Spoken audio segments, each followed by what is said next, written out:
요한복음 14장, 16장은 성령장이에요.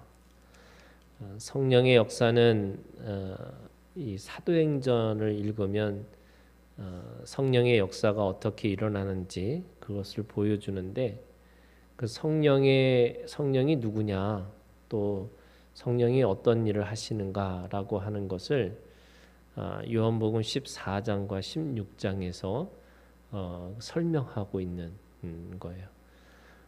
성령이 어떤 의미를 가지고 있냐라고 할 때 그 이름이 7절에 있는 말씀에 보니까 보혜사 이렇게 돼 있어요.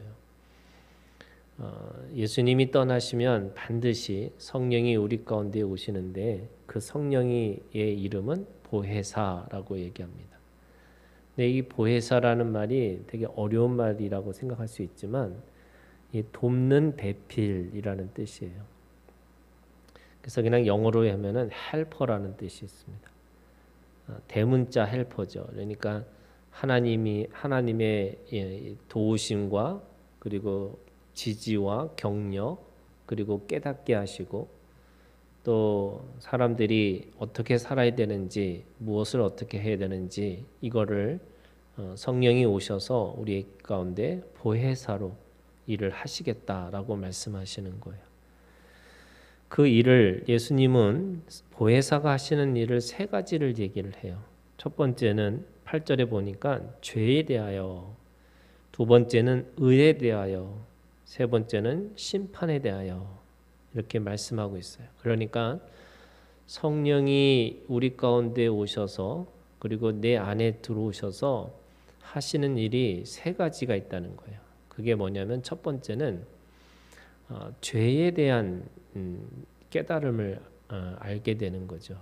그러니까 사람들이 죄가 뭐냐, 또는 유대인들은 죄는 알고 있지만 그 죄를 지킬 수 없는 그런 율법을 613가지를 내 마음속에서부터 지키려고 하니까 되지를 않는 것을 깨닫게 되는 거예요. 그래서 9절에 이렇게 얘기합니다. 죄에 대하라 함은 그들이 나를 믿지 아니하며, 이렇게 얘기했어요. 이 죄라고 하는 것을 뼈저리게 경험하는 사람들에게 하나님이 주시는 최고의 선물이 예수를 믿는다는 거예요.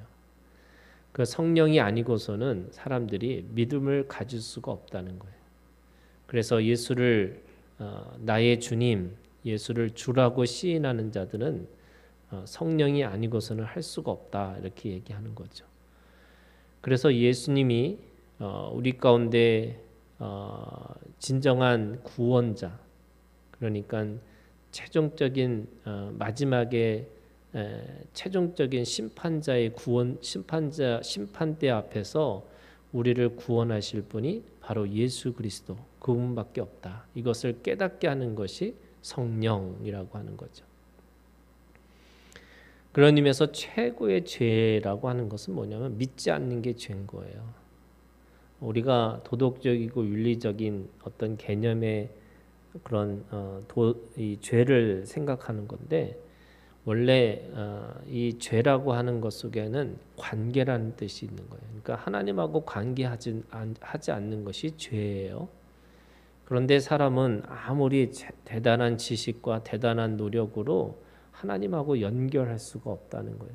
반드시 예수 그리스도 그분이 계셔야지만 우리가 그 하나님하고 연결되었을 수 있다는 거죠.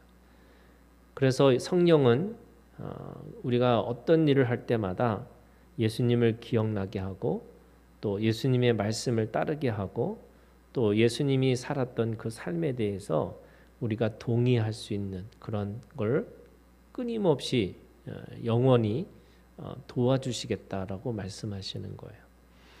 두 번째는 의에 대하여, 이렇게 됐어요. 10절에 있는 말씀이 의에 대하여 함은 내가 아버지께로 가니 너희가 다시 나를 보지 못하는 것이다. 이 의라고 하는 것이 뭐냐? 이 의는 결국에는 예수 그리스도가 죽고 부활하셨다는 거예요. 그래서 그분의 삶을 따라가는, 우리가 죄를 묵상하지 않고 구원을 묵상하는 자에게는 바로 하나님의 그 일들을 감당할 수 있는 힘이 생기는데, 바로 성령께서 바로 예수님이 죽으시고 부활하셨다라고 하는 능력을 가지고 살아가는 거예요. 그래서 예수 그리스도를 믿는 믿음의 능력이 있어요. 보혈은 우리의 죄를 덮지만 보혈의 능력은 우리가 용서할 수 있는 힘을 갖게 된다는 거예요. 왜냐하면 주님이 그 죽음의 자리에서 일어나서 부활하셨기 때문에 그런 거예요. 우리가 가지고 있는 믿음의 최고의 내용은 그 제자들의 변화는 부활하신 예수님을 경험하기 시작한 거죠. 그 예수 그리스도의 피를 믿는 거가 그의 피의 능력대로 살아가는 거는 다른 거예요. 그래서 의인의 삶이라고 하는 것은 뭐냐? 이제는 죄를 묵상하는 게 아니라 내가 하나님 앞에서 어떻게 더 하나님의 말씀을 가지고 사명을 가지고 살아낼 수 있을까? 그래서 성령은 우리에게 표대를 보여주시는 거예요.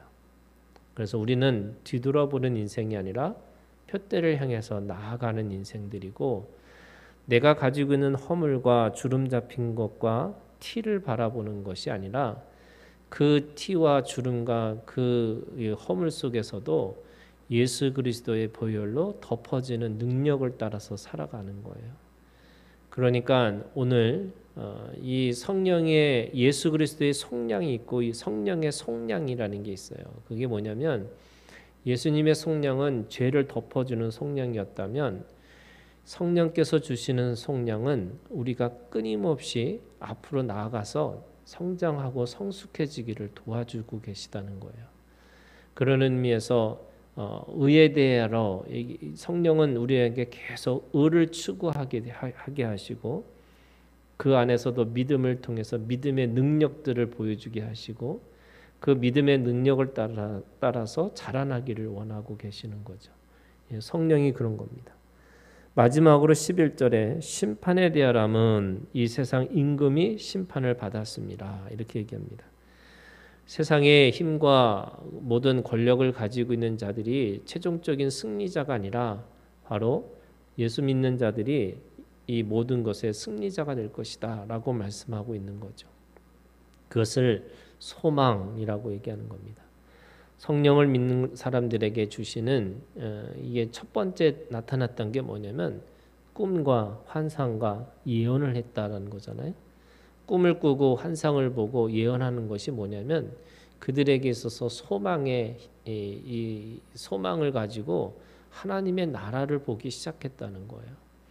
우리가 가지고 있는 사명이라는 것이 내가 가지고 있는 지금 인생에 있어서 숙제처럼 느껴지는 그 사명만 있는 게 아니라 하나님의 나라를 위해서 살아갈 수 있는 소망들이 생기는 거죠.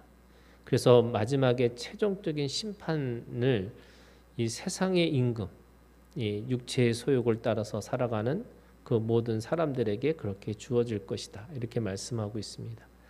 오늘 우리가 이 모든 것에 오늘 내 안에 계셔서 지금도 말씀하고 계시고 깨닫게 하시고 그걸 통해서 하나님의 일들을 감당하라고 성령이 내 안에 계시다고 말씀하세요. 그래서 오늘도 우리가 성령의 충만함으로 또 성령의 인도하심과 성령의 깨우침을 따라서 오늘도 주님 안에서 그 믿음의 능력, 믿음의 역사를 우리가 함께 만들어가는 우리가 되기를 주님의 이름으로 축원합니다. 우리가 함께 기도하겠습니다.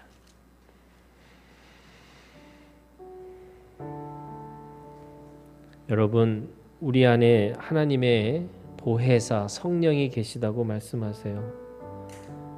성령이 내 안에게서 일하실 수 있도록 여러분 내 마음을 주님 앞에 드리는 기도를 드리기를 원합니다.